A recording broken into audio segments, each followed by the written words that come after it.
manang nakpa fast food amada changduna kari no khara chaminarami.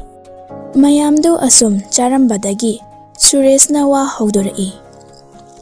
Bai mayam nongma khoida chapulap chasidana. Jackna hoya bai chase. Rohitna yani enangbudi chabagi matangni bu hairadiko. Jack mamitu Rohita paine yenglaga. Adaidi ngasi mi sibe yongnarakani se. Jamesu amuk lagnari. Aya adudi kamai tongni tamo yam kijaye. Asi hairaga James tu noi. Sureshna yar he noi anisu mina jasi yai hairaga noi ani na munok na bilere. Wahai asi hairaga Sureshna Jack da fat yang khalai. Jack na aduni matang matam di chadana minung jani ni kainaga. Jack James Rohit moi ahum si fani yamna oi. Mabuk mapaksu chami phagisu adum tawgali. Masaksu adum faje. Adubu makoi ahumna saruk labadi mohong kharadi tade. Rohit si Jack hoigi machin manawga piklingai degi tinarak laba marupni. Suresh ti ngarang nahan khakteni haiba yai. James na pungse thingjilai hananaba tawrse mari makhai ta dore. Marup sing adusu pung thenge mari makhai ta dore hairakpa aduda perprop lusilaga mayumda hanakre. Numidangi chak ising toknarba matung Rohit ka Jack ka WhatsApp da text tanarami. Rohit na kaidorige. Jack su Rohit ke text lakpa aduda khudakta reply tawrami. Jack na o phamjari yamado. Rohit na amuk ado chak ising gadi unabirabo. Jack na unare koireda unabaga ado hariba nagdi unajaraba. Ho unajare ekhoisu. Jack na yamfai. Rohit na amuk ado bai nongonda Suresh ki number ga laibro lairade engon namta pira une. Jack na hoi laye pirake. Jack Suresh ki number du Rohit ta pikre. Rohit na ado nangna pirakli number se chumdi chume ko horan seran to ambago ermadi nang khangadabani he. Jack na amuk oho chumbane amta munna yengbiyo. Rohit na ado bai nang 12 sina kadai da tamdoraba. Jack na as khangri da bai asu amataga. Rohit na adudi bai milimem da khoi punna taminarasidana. Jack na aduna fado wanjale ebo. Rohit na fadoine Suresh hanadagi aduda tam haibane ado akhoi mari pulaga nairoseba school do akhoi mari na paluraseba. Jack na hoi yabazani adusu adum. Rohit na Jack na ado bai good night ai thamage ko. Rohit na hoi good night sweet dream. Jack mobile do charge toksillamlaga famung na kakhatuna tumthakre adubu Rohiti tumde. Jack na ngasai pirakiba Suresh ki number adu save toksilli aduga WhatsApp ta changduna mana save tokhiba maming adu ireduna search tawi. Thoglakladuna Rohit Suresh ki number aduda text thajinli. Hi bye aine Rohit ne aina nangi number se Jack tagi lawbane. Wahai sing asi haiduna text thajinli adubu Suresh online leitabana maram oiduna Rohit na tharakliba text adu sin tokidre. Rohit sungahak online leramlaba matung tumninglaba mali adum tumthakre. Asomdana movies asum yenglamba laijedu yengninglakraba mali TV du set up toksinlaga tumnaba sem sakre. Laijena as ai haunabese amu horkledo ising thapa kaubise. Laijedu ngangdana manakta leriba glass ama lauduna side table macha adugi mathakta thangatuna thamliba filter adudagi ising khara yaduna thakchili. Ising adu thaklaba matung Liza phamungda kakhatuni hipthakre. Mathangi numitni Liza lambelda asum chatlambani adubu ikhang khangaudana nung amada khudi thijali. Ayo masire as minai machagi nung sidi kaidole mino khangdeme. Liza machin thigei thidok luraga amo ikaira male mathanda tung hairap onthok mi leibra haiduna yengli. Aduga machinda murum solaga man road side leiriba tukan adumna kanda changlaktuna tukan adugi mamanga leplaga hairai. Kaka chini half kg amata pibiyuba. Tukan phamliba nupa aduna hoi ibema. Chini du ona tukan phamliba nupa aduna hanglai. Ibema nangbo tachaw Rolex ki machanupi do natrone. Laijana aw mane kaka Amuk makha taraki. Noidi kayam kuya thoklakpa. Laizana kaka kuidriye nahal thoklakpani. Nupa aduna amuk. Oh phare adudi. Laigadaba pot singdu laiba loiraduna Laiza dukan adudagi thoklaklami. Asum lakpana makhoigi gate yaure. Gate tu hangduna manungda changlai aduga amu gate tu ningthina manungdagi lock tawsinlami. Relax na. Hai ibema nang namgodai da chatlurino. Laizana pabung chalonge tawba aduda chini leiramdabududa leirubanida. Relax wa makha taramdabi imungda adum changkhre. Matamna asum haukhibana nungthilgi pung ani muk tarakpa adwaidani. Laiza mobile da mamanabi amaga wari kana sanari. Laizana oh khangjeri yari ibema. Mamanabi aduna amuk hairi. Kari khangliba nangdia. Laizana kaisu nati he. Asi hairega Laiza du noglak aduga amuk hairi. Ada Roslyn na oh kari no. Laizana ane. Roslyn kaino Laiza mane sum tawdan leiriduwa. Laiza noklaga oh nangna ne amuk sarukladi haidana kizariba. Roslyn na has nangsuba bakwa yam phabirakinu ko. Aibu yam sono chuba migi type tagaba. Laizana as nangi basuk mayam sidi. Roslyn na ado haidogu sasat hairo karino ba. Laizana hoise nangne nupado khangnaribra na hange tawbani. Roslyn ngakna mamito lakthoklaga hairi. Kanagi nupa kaidagi nupa haise. Laizana as khangdrabhoe nawai nangna 11 karakpada koi kholi kaina akhoidaga hairambado adu nupadune khangdrabo. Roslyn hauna noglai aduga hairi. As aidi pawo pakhalurine aduga nangdi hoima ai sireda nokpada. Asi hairaga Roslyn du amuk hauna nokthori. Laizana as yareba khara nokladia ibema nangso. Nakhana godo lohitatana loiba tare. Roslyn na taloi aigi khanau sidine orini palise. Laiza du amuk sausinaraga hairi. Adu min harsidi khumde. Roslyn na as koire toknakiba ko ti ongre 11 karakpada khangnakiba nupado adum 11 na khachalapda tatkhre. Tanja aduda thaza waiting changlai. Roslyn na Laiza thaza se waiting changlai ne. Laizana adudi bai khaludana aduga conference tharo paw phongna kidaba kuire madui nupido. Roslyn na hoi asumna Roslyn na thazagi koldu bai khatli aduga conference thaduna wari sanari. Thazana oh kai wari na sanarami sibo. Laizana kaisu nateda yam nungsiba wari nida. Roslyn na aduni Thazana adubu haiba yam nungsiba wari do aisu kita yaujage haiba. Laizana hoise adu nangbu kaidoramino. Roslyn na tap okladuna khumlai. Kanano airo maro tombro chawbiro. Laizaga Thazaga na nangiduna kai haiba. Roslyn na kaini haiba khanglaba si hairade. Asi hairaga Roslyn du amuk hauna nokthori. Laizana aina hangisidi nangodana ti ibema. Thazada. Thazana oh kasum tawdi sum phamlambani. Laizana oh makhoi ahumdu ngaihak wari sanaraba matung phone du thamnakhre. Somdana Roslyn na aya aidi Laiza do tuyop do kai do tamdona hangodrena aigi koksidiba. Asi hairaga Roslyn makhutuna makokta masa matanda pop ahumlak thajinjai. Aduga makhada kumthakhre. Roslyn mamani insang napi semliba adamda changlaklame. Roslyn na ima orengi hinjang semaba. Roslyn gi mama lembina hoi imana semlabane.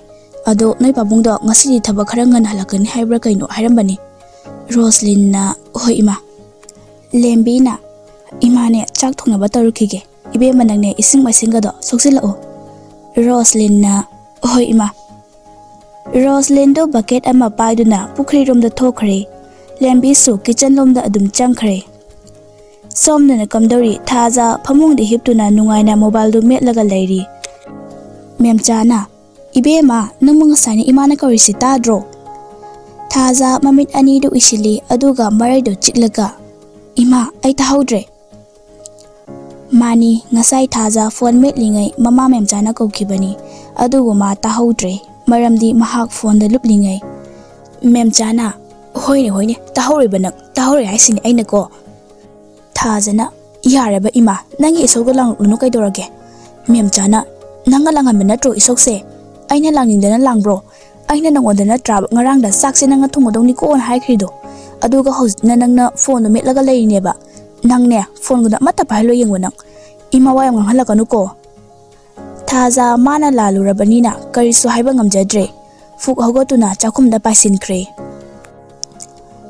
ngai hak lerega kulla mayumda yorakle kullana hai mama icha tombi ipa hale he ngasi di Roslyn angang macha amagi matawgum mapada magi kari lerake haina hanglammi Roslyn na pabong ai ke lerake kem leraktrabo asi harega Roslyn pisum anidu suplak tawi machagi matawduda nokning lura male kullado nokthora Haima, aidi kauri ni icha tombi kemte hek electrene. Roslyn na aya. Kullana hayeng dine ipa soden lagi ko. Asi haraga kulladu amuksu no Roslyn na hoi pabung. Mapa machana wari tawringai lembina. Akhoi pabung chak chathok pinaba tawrsila oi. Ibe ma nangsila o. Kullana hoi. Roslyn su hoi ima. Asumna chak chaba loina changna khre kulla mapa machadu somdana thaja hinjang ro thumjai sili aduga ngahak soholaba matung gas ke regulator do off tosile aduga thaja pukham tengko singdu masalu na nana chamthoklaba matung ningthi jena cha insang do thirami thiba loiraba matung thajana ima cha insang si thiba loire chathokna ba tawsila o Babunga tamoga suko biro memchana hoi memcha mapuroi baga machanu paga kauruduna chak chabudu haukhre tombina kari mathel no ni ichagi sibo ngasi di onthongna haukreda thajagi mabung premna amuk hairi haisu haibani pabung ngasi di akhoi abembe hinjang se yam hawine thaja nol aduna thanks pabung entamo aina thongbe hinjang hawi haibagi ado hinjang harise nga thongbo oibeng diko thajagi wahai aduda mayamdu punna no asomna harau punna thaja hoigi imungdo chak chaminarami nongale Liza breakfast saba loreba matung mapa ibungogi manakta changaklame Liza na pabong aigi lairikti relax na ehe laidrine sumdoro sise ibema horendo chak toklaga ipaga punna chalurasi aduga chatpadasu nangi admission dasu toroklasi Liza na hoi pabung relax na hoi nathokdo tawjaruro aduga ne namado sida mukta la hairamu Liza na hoi Liza mama ke manakta changlai aduga hairai ima nang khoi babung namta la hayobani ihai nuna khari amule raja no ne Liza na khangde la hayobani ihai nuna adudine aina pagi manakta amta chalukhige nangne hingjang se haipet yengamo Liza na hoi hiyai nu mapuroi bagi manakta chatkhre hiyai nu na kaino moi papung chak ngaktang thongbasida amu koiko korisina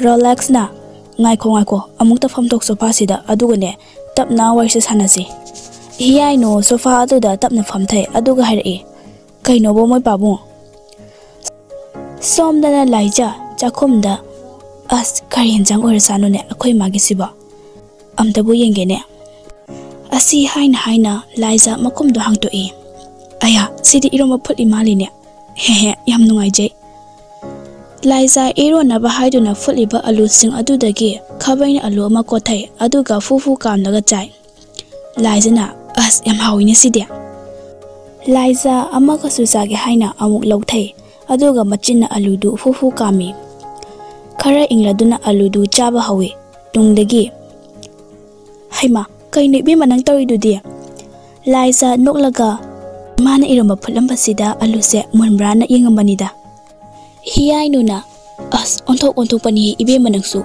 alu munba yengbabu adumai yeng mahongna bro khabaina kaina namlaga yengmani adudi natabida nangna charaga yenglineba Liza na as ima yareba chakare khangda tawbuni kaidorage Liza ki do haisinari bani mama na ngangba lepnaba haiduna kaidobugi khangloi Liza ꯑꯗꯨꯕꯨ ꯆꯥꯅꯤꯡꯕꯒꯤ ꯃꯌꯥꯏꯅ ꯆꯥꯈ꯭ꯔꯦ꯫ ꯍꯤꯌꯥꯏꯅꯨꯅ ꯍꯣꯏꯅꯦ ꯐꯔꯦꯅꯦ ꯆꯥꯈ꯭ꯔꯗꯤ ꯆꯥꯈ꯭ꯔꯦꯅꯦ ꯏꯃꯥ ꯌꯥꯔꯒꯦꯕ ꯑꯗꯨꯕꯨ ꯅꯪꯕꯨ ꯅꯌꯨꯝꯗ ꯀꯩꯒ ꯄꯥꯜꯂꯒ ꯍꯌꯦꯡꯋꯥꯏ ꯃꯤꯒꯤ ꯃꯌꯨꯝꯗꯨꯗ ꯑꯗꯨꯃꯥꯏꯅ ꯇꯧꯕ ꯌꯥꯒꯗꯣꯔꯤꯕ꯭ꯔꯥ ꯍꯥꯏꯕꯅꯤꯗ꯫ ꯂꯥꯏꯖꯅ ꯑꯁ ꯏꯃꯥ ꯌꯥꯔꯦꯕ ꯇꯣꯛꯑꯣꯕ ꯑꯩꯁꯨ ꯈꯪꯉꯦꯕ ꯌꯥꯔꯣꯏꯕ꯫ ꯍꯤꯌꯥꯏꯅꯨꯅ ꯈꯪꯂꯒ ꯀꯔꯤꯒꯤ ꯇꯧꯔꯤꯕ ꯅꯪꯗꯤ?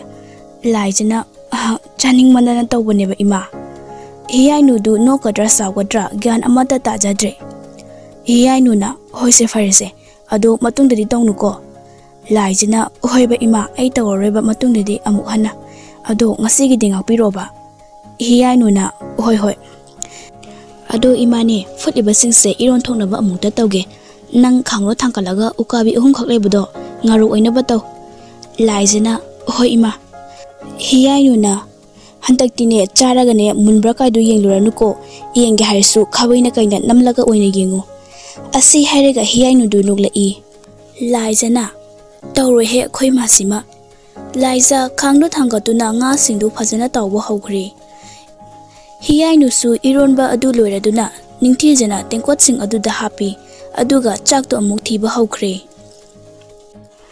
ꯒꯥꯔꯤꯒꯤ ꯀꯇꯥꯅ ꯑꯁꯨꯝ ꯂꯦꯞꯄ ꯂꯩꯇꯅ ꯇꯦꯛ ꯇꯦꯛ ꯆꯠꯂꯦ꯫ ꯃꯇꯝ ꯀꯧꯕꯤ ꯃꯍꯥꯛꯁꯨ ꯀꯅꯥ ꯑꯃꯠꯇꯒꯤ ꯑꯌꯦꯠ ꯑꯄꯟ ꯌꯥꯎꯗꯅ ꯃꯅꯤꯡ ꯇꯝꯅ ꯆꯠꯂꯦ꯫ ꯄꯨꯡ 12 ꯈꯔ ꯍꯦꯟꯖꯤꯜꯂꯛꯄ ꯑꯗꯨꯋꯥꯏꯗꯅꯤ ꯂꯥꯏꯖ ꯏꯔꯨ ꯂꯨꯕ ꯂꯣꯏꯔꯗꯨꯅ ꯃꯐꯤ ꯃꯔꯣꯜꯗꯨ ꯂꯣꯏꯁꯤꯟꯈ꯭ꯔꯦ꯫ ꯉꯥꯏꯍꯥꯛ ꯂꯩꯔꯒ ꯔꯣꯂꯦꯛꯁ ꯃꯆꯥꯅꯨꯄꯤꯒꯤ ꯀꯥꯗ ꯆꯪꯂꯛꯇꯨꯅ ꯍꯥꯏꯔꯛꯏ꯫ ꯂꯣꯏꯗ꯭ꯔꯤꯕꯣ ꯏꯕꯦꯝꯃ ꯅꯪꯕꯣ? ꯅꯈꯣꯏ ꯁ꯭ꯀꯨꯜꯒꯤ ꯒꯦꯠꯇꯨ ꯄꯨꯡ 2 ꯐꯥꯎꯗꯅꯤ ꯍꯥꯡꯉꯦ ꯍꯥꯏꯕꯗꯨ ꯄꯨꯡꯗꯤ 1 ꯇꯥꯗꯣꯔꯦꯅꯦ꯫ ꯂꯥꯏꯖꯅ ꯂꯣꯏꯔꯦ ꯂꯣꯏꯔꯦ ꯄꯥꯕꯨꯡ ꯊꯣꯛꯂꯛꯂꯒꯦ ꯄꯥꯕꯨꯡ ꯍꯥꯟꯅ ꯊꯣꯛꯄꯤꯔꯝꯃꯣ꯫ ꯔꯣꯂꯦꯛꯁꯅ ꯍꯣꯏ ꯍꯣꯏ ꯑꯗꯨꯗꯤ ꯏꯄꯥ ꯒꯥꯔꯤ ꯃꯅꯨꯡꯗ ꯂꯩꯔꯝꯃꯒꯦꯀꯣ꯫ ꯂꯥꯏꯖꯅ ꯍꯣꯏ ꯄꯥꯕꯨꯡ꯫ ꯔꯣꯂꯦꯛꯁ ꯃꯆꯥꯒꯤ ꯀꯥꯗꯒꯤ ꯊꯣꯛꯂꯛꯂꯒ ꯃꯈꯥꯗ ꯀꯨꯝꯈ꯭ꯔꯦ꯫ ꯂꯥꯏꯖ ꯏꯆꯝ ꯆꯝꯕ ꯕ꯭ꯂꯦꯛ ꯖꯤꯟꯁ ꯑꯃ ꯑꯗꯨꯒ ꯏꯆꯝ ꯆꯝꯕ ꯋꯥꯏꯠ ꯇꯤ-ꯁꯥꯔꯠ ꯑꯃꯒ ꯂꯤꯠꯂꯤ꯫ ꯁꯥꯡꯂꯞ ꯇꯧꯔꯕ ꯅꯤꯡꯉꯣꯜꯒꯤ ꯁꯝꯂꯥꯡ ꯑꯗꯨ ꯋꯥꯡꯅ ꯄꯨꯟꯈꯠꯂꯤ ꯑꯗꯨꯒ ꯃꯁꯥꯏꯗꯨ ꯈꯔ ꯊꯥꯗꯩ꯫ ꯂꯥꯏꯖ ꯃꯤꯔꯔ ꯃꯃꯥꯡꯗ ꯆꯪꯁꯤꯟꯗꯨꯅ ꯉꯥꯡꯂꯞ ꯇꯧꯕ ꯂꯤꯞꯁꯇꯤꯛꯇꯨ ꯄꯥꯔꯞ ꯁꯪꯉꯤ ꯑꯗꯨꯒ ꯃꯁꯥ ꯃꯊꯟꯇ ꯁꯣꯟꯖꯩ꯫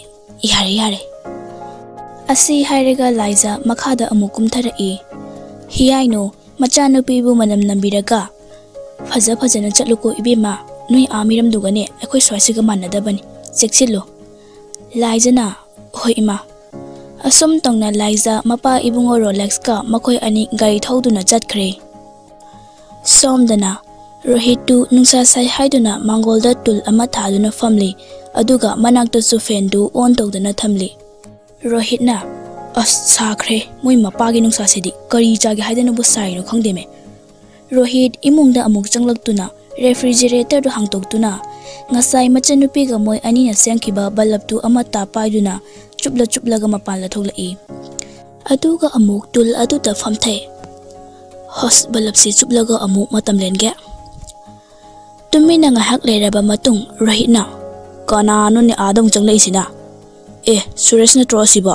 ꯅꯠꯇ꯭ꯔꯥꯅꯦ ꯃꯥꯟꯈ꯭ꯔꯦꯗ ꯑꯣꯟꯊꯣꯛꯅ꯫ ꯑꯁꯨꯝꯅ ꯉꯥꯏꯍꯥꯛ ꯈꯟꯖꯥꯟꯅꯗꯨꯅ ꯂꯩꯔꯤꯉꯩ ꯁꯨꯔꯦꯁꯅ ꯑꯣ ꯚꯥꯏ ꯑꯩ ꯂꯥꯛꯆꯔꯤꯌꯦ꯫ ꯔꯣꯍꯤꯠꯅ ꯚꯥꯏ ꯅꯪ ꯂꯥꯛꯏꯔꯣ ꯀꯥꯈꯠꯂꯛꯑꯣ ꯌꯥꯝ ꯊꯥꯖꯗꯤꯌꯦ꯫ ꯁꯨꯔꯦꯁ ꯃꯈꯣꯡꯒ ꯇꯣꯡꯂꯤꯕ ꯈꯣꯡꯎꯞꯇꯨ ꯂꯧꯊꯣꯛꯀꯦ ꯇꯧꯏ꯫ ꯔꯣꯍꯤꯠꯅ ꯚꯥꯏ ꯑꯗꯨꯝ ꯌꯥꯎꯖꯔꯁꯅꯨ ꯀꯥꯈꯠꯂꯛꯑꯣ꯫ ꯁꯨꯔꯦꯁꯅ ꯅꯪꯅ ꯐꯅ ꯂꯧꯊꯣꯛ ꯍꯥꯏꯔꯁꯨ ꯑꯩꯗꯤ ꯂꯧꯊꯣꯛꯑꯔꯣꯏ ꯑꯗꯣ ꯑꯩꯅ ꯂꯧꯊꯣꯛꯂꯤꯁꯤꯗꯤ ꯈꯣꯡꯌꯥ ꯁꯥꯕꯒꯤꯅꯤꯀꯣ꯫ ꯔꯣꯍꯤꯠꯅ ꯃꯤꯟꯅꯥꯏꯁꯤꯗꯤ ꯀꯥꯈꯠꯂꯛꯑꯣ ꯌꯥꯔꯦ ꯁꯠ ꯁꯠ꯫ ꯔꯣꯍꯤꯠꯅ ꯂꯥꯛꯑꯣ ꯃꯅꯨꯡꯗ ꯑꯣꯏꯅ ꯐꯝꯂꯨꯁꯦ꯫ ꯁꯨꯔꯦꯁꯅ ꯑꯁ ꯁꯥꯒ꯭ꯔꯀꯥꯟꯁꯤꯗ ꯀꯥꯏꯗꯩ ꯃꯅꯨꯡꯅꯣꯗ ꯁꯤꯗ ꯑꯗꯨꯝ ꯐꯝꯂꯁꯤ ꯌꯥꯔꯦ ꯀꯩ ꯀꯥꯟꯗꯕꯗ꯫ ꯔꯣꯍꯤꯠꯅ ꯍꯣꯏ ꯍꯣꯏ꯫ ꯉꯥꯏꯍꯥꯛꯇꯤ ꯑꯅꯤꯗꯨ ꯇꯨꯃꯤꯟ ꯂꯩꯅꯩ꯫ ꯔꯣꯍꯤꯠꯅ ꯋꯥ ꯍꯧꯗꯣꯔꯛꯏ꯫ ꯀꯩ ꯂꯩꯒꯦ ꯚꯥꯏ ꯌꯥꯝ ꯊꯥꯖꯗꯅ ꯅꯪꯅ ꯑꯩꯈꯣꯏꯗ ꯂꯥꯛꯏꯁꯤꯕꯣ? ꯁꯨꯔꯦꯁꯅ ꯀꯩꯁꯨꯝ ꯂꯩꯇꯦꯗ ꯆꯨꯝꯅ ꯁꯨꯝ ꯂꯥꯛꯄꯅꯦ ꯌꯥꯗ꯭ꯔꯕꯣ? ꯔꯣꯍꯤꯠꯅ ꯍꯣ ꯌꯥꯏꯗ ꯑꯗꯣ ꯀꯩ ꯆꯥꯁꯦ ꯍꯥꯏꯅꯣ ꯑꯩꯈꯣꯏꯗ ꯂꯥꯛꯄꯕꯣ? ꯑꯩ ꯑꯉꯥꯡꯗ ꯆꯥ ꯂꯣꯜꯍꯜꯂꯒꯦ꯫ ꯁꯨꯔꯦꯁꯅ ꯁꯠ ꯈꯨꯝꯂꯛꯏ꯫ ꯑꯁ ꯀꯥꯏꯗꯩ ꯆꯥꯅꯣꯗ ꯆꯥ ꯊꯛꯅꯤꯡꯕꯒ ꯑꯝꯇ ꯄꯣꯛꯇ꯭ꯔꯦ ꯁꯥꯒ ꯀꯥꯟꯁꯤꯗ꯫ ꯔꯣꯍꯤꯠꯅ ꯑꯗꯨꯗꯤ ꯑꯩ ꯍꯩ ꯃꯍꯤꯒ ꯕꯜꯂꯞ ꯈꯔꯒ ꯂꯧꯊꯣꯛꯂꯨꯈꯤꯒꯦ ꯅꯪ ꯉꯥꯏꯍꯥꯛꯇ ꯉꯥꯏꯔꯝꯃꯨꯀꯣ꯫ ꯁꯨꯔꯦꯁꯅ ꯍꯣꯏ꯫ ꯔꯣꯍꯤꯠꯇꯨ ꯁꯠ ꯍꯧꯒꯠꯇꯨꯅ ꯏꯃꯨꯡꯗ ꯄꯥꯏꯁꯤꯟꯈ꯭ꯔꯦ꯫ ꯃꯤꯅꯤꯠ 1-2ꯃꯨꯛ ꯂꯩꯔꯒ ꯔꯣꯍꯤꯠ ꯍꯩ ꯃꯍꯤ ꯒ꯭ꯂꯥꯁ 2ꯒ ꯕꯜꯂꯞ ꯈꯔꯒ ꯄꯨꯊꯣꯛꯇꯨꯅ ꯊꯣꯛꯂꯛꯏ꯫ ꯔꯣꯍꯤꯠꯅ ꯚꯥꯏꯁꯦ ꯁꯤ ꯊꯛꯆꯜꯂꯣ꯫ ꯑꯁꯤ ꯍꯥꯏꯗꯨꯅ ꯔꯣꯍꯤꯠ ꯁꯨꯔꯦꯁꯇ ꯍꯩ ꯃꯍꯤ ꯒ꯭ꯂꯥꯁꯇꯨ ꯄꯤ꯫ ꯁꯨꯔꯦꯁ ꯒ꯭ꯂꯥꯁꯇꯨ ꯇꯥꯞ ꯂꯧꯏ ꯑꯗꯨꯒ ꯍꯩ ꯃꯍꯤꯗꯨ ꯈꯔ ꯊꯛꯆꯤꯜꯂꯤ꯫ ꯔꯣꯍꯤꯠꯅ ꯑꯗꯣ ꯚꯥꯏ ꯂꯥꯛꯊꯣꯛꯇꯅ ꯂꯥꯛꯄꯅꯤꯅ ꯉꯁꯤꯗꯤ ꯑꯩꯈꯣꯏꯗ ꯆꯥꯛ ꯆꯥꯔꯍꯟꯈ꯭ꯔꯣꯗꯅ꯫ ꯁꯨꯔꯦꯁꯅ ꯚꯥꯏ ꯅꯣꯡꯃ ꯃꯇꯥꯡ ꯆꯥꯕ ꯑꯃꯗ ꯑꯣꯏꯅ ꯆꯥꯔꯁꯦ, ꯉꯁꯤꯗꯤ ꯌꯨꯝꯗꯁꯨ ꯊꯕꯛ ꯈꯔ ꯂꯩꯍꯧꯋꯦ, ꯑꯗꯨꯅ ꯅꯪ ꯁꯥꯎꯔꯅꯣꯕ꯫ ꯔꯣꯍꯤꯠꯅ ꯑꯁ ꯈꯪꯗꯦꯀꯣ ꯑꯩꯗꯤ ꯆꯥꯗꯕ ꯌꯥꯔꯣꯏ ꯍꯥꯏꯁꯤꯅꯦ, ꯑꯩꯈꯣꯏ ꯄꯥꯕꯨꯡꯗꯁꯨ ꯍꯥꯏꯈ꯭ꯔꯗꯧꯅꯦ ꯉꯥꯔ ꯌꯦꯜꯂ ꯑꯃ ꯂꯩꯔꯛꯑꯣꯅ꯫ ꯁꯨꯔꯦꯁꯅ ꯚꯥꯏ ꯋꯥꯊꯤ ꯇꯧꯅꯣ꯫ ꯔꯣꯍꯤꯠꯅ ꯈꯪꯗꯦ꯫ ꯔꯣꯍꯤꯠꯇꯨ ꯍꯥꯏꯕꯒ ꯇꯧꯕꯒ ꯃꯄꯥꯗ ꯀꯣꯜ ꯇꯧꯁꯤꯜꯂꯤ, ꯑꯗꯨꯒ ꯉꯥꯔ ꯌꯦꯜꯂ ꯑꯃ ꯂꯩꯔꯛꯎ ꯍꯥꯏꯅ ꯍꯥꯏꯈ꯭ꯔꯦ꯫ ꯁꯨꯔꯦꯁꯀꯤ ꯃꯄꯥꯗꯨꯁꯨ ꯍꯣꯏ ꯍꯥꯏꯔꯛꯂꯦ꯫ ꯁꯨꯔꯦꯁꯅ ꯚꯥꯏ ꯅꯣꯡꯃ ꯐꯖꯅ ꯑꯣꯏꯅ ꯆꯥꯁꯦ꯫ ꯔꯣꯍꯤꯠꯅ ꯑꯁ ꯌꯥꯔꯣꯏꯀꯣ ꯑꯩꯗꯤ ꯍꯥꯏꯁꯤꯅꯦ꯫ ꯔꯣꯍꯤꯠꯅ ꯅꯝꯗꯅ ꯁꯨꯔꯦꯁꯇꯨ ꯅꯨꯃꯤꯗꯥꯡ ꯃꯣꯏꯗ ꯆꯥꯛ ꯆꯥꯅꯕ ꯍꯥꯏꯗꯨꯅ ꯇꯛꯂꯝꯃꯤ꯫ ꯁꯨꯔꯦꯁ ꯀꯔꯤꯗꯤ ꯎꯄꯥꯏ ꯂꯩ ꯍꯣꯏ ꯍꯥꯏꯕ ꯅꯠꯇꯅ꯫ ꯁꯣꯝꯗꯅ ꯃꯄꯥ ꯃꯆꯥꯗꯨ ꯑꯦꯗꯃꯤꯁꯟ ꯇꯧꯕ ꯂꯣꯏꯔꯝꯂꯒ ꯁ꯭ꯀꯨꯜꯒꯤ ꯒꯦꯠ ꯂꯥꯟꯊꯣꯔꯛꯂꯦ꯫ ꯔꯣꯂꯦꯛꯁꯅ ꯂꯥꯛꯑꯣ ꯊꯦꯡꯈꯤꯅꯤ, ꯑꯃꯨꯛ ꯕꯨꯛ ꯁ꯭ꯇꯣꯔꯗꯁꯨ ꯆꯪꯈꯤꯒꯗꯕꯅꯤꯅ꯫ ꯂꯥꯏꯖꯅ ꯍꯣꯏ ꯄꯥꯕꯨꯡ꯫ ꯃꯄꯥ ꯃꯆꯥ ꯑꯅꯤꯗꯨ ꯒꯥꯔꯤ ꯀꯥꯈꯠꯇꯨꯅ ꯕꯨꯛ ꯁ꯭ꯇꯣꯔ ꯇꯝꯅ ꯊꯧꯈ꯭ꯔꯦ꯫ ꯃꯐꯝ ꯑꯗꯨ ꯍꯦꯛ ꯌꯧꯕꯒ ꯔꯣꯂꯦꯛꯁꯅ ꯏꯕꯦꯝꯃ ꯅꯪ ꯃꯐꯝꯁꯤꯗ ꯂꯩꯔꯝꯒꯦ ꯍꯥꯏꯕ꯭ꯔꯥ ꯅꯠꯇ꯭ꯔꯒꯅ ꯏꯄꯥꯒ ꯄꯨꯟꯅ ꯆꯪꯃꯤꯟꯅꯔꯨꯁꯦ ꯍꯥꯏꯕ꯭ꯔꯣ?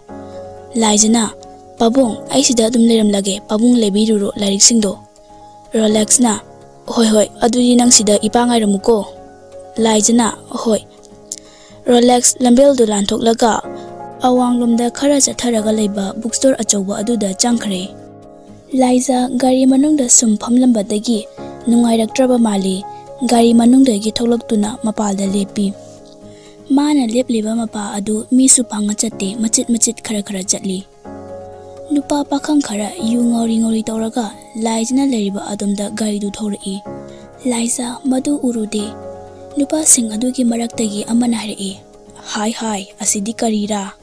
ꯁꯤꯗꯤ ꯊꯃꯣꯏꯒꯁꯦ ꯆꯦꯈꯥꯏꯒꯦ ꯇꯧꯋꯤꯅꯦ꯫ ꯑꯃꯅꯁꯨ ꯑꯃꯨꯛ ꯏꯁꯩꯒ ꯁꯛꯆꯤꯜꯂꯛꯇꯅꯒ ꯇꯧꯔꯛꯏ꯫ ꯅꯨꯄꯥ ꯑꯃ ꯃꯈꯣꯡ ꯑꯗꯨ ꯆꯤꯡꯂꯤ ꯇꯧꯔꯒ ꯂꯥꯏꯖꯒꯤ ꯃꯅꯥꯛꯇ ꯆꯪꯁꯤꯜꯂꯛꯂꯒ ꯍꯥꯏꯔꯛꯏ, ꯐꯖꯕꯤ ꯀꯅꯥ ꯉꯥꯏꯔꯤꯅꯣ?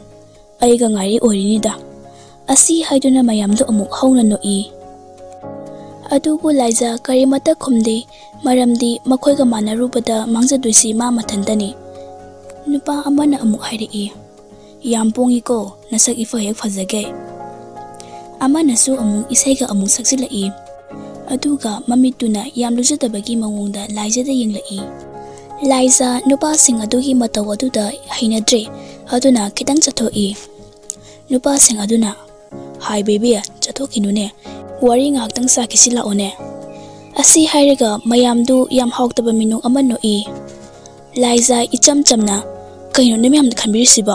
ꯅꯣꯏꯒꯤꯁꯦ ꯑꯩꯉꯣꯟꯗ ꯈꯥꯏꯔꯤꯕ ꯀꯥꯏꯗꯨꯔꯥ? ꯅꯍꯤꯎ ꯈꯔ ꯊꯛꯆꯤꯜꯂꯨꯔꯒ꯫ ꯂꯥꯏꯖ ꯍꯥꯏꯈꯩ ꯍꯥꯏꯗꯣꯛꯂꯨꯔꯒ ꯑꯃꯨꯛ ꯄꯥꯈꯠꯄ ꯐꯥꯎꯔꯛꯏ꯫ ꯂꯥꯏꯖꯒꯤ ꯋꯥꯍꯩꯁꯤꯡ ꯑꯗꯨꯅ ꯌꯨꯉꯥꯎꯕ ꯅꯨꯄꯥꯁꯤꯡ ꯑꯗꯨ ꯁꯥꯎꯅꯤꯡꯂ ꯃꯥꯜꯂꯤ꯫ ꯃꯌꯥꯝꯗꯨꯒꯤ ꯃꯔꯛꯇꯒꯤ ꯑꯃ ꯐꯠ ꯆꯪꯁꯤꯜꯂꯛꯇꯨꯅ ꯂꯥꯏꯖꯒꯤ ꯈꯨꯗꯥꯡꯗꯨ ꯇꯥꯞ ꯄꯥꯏ꯫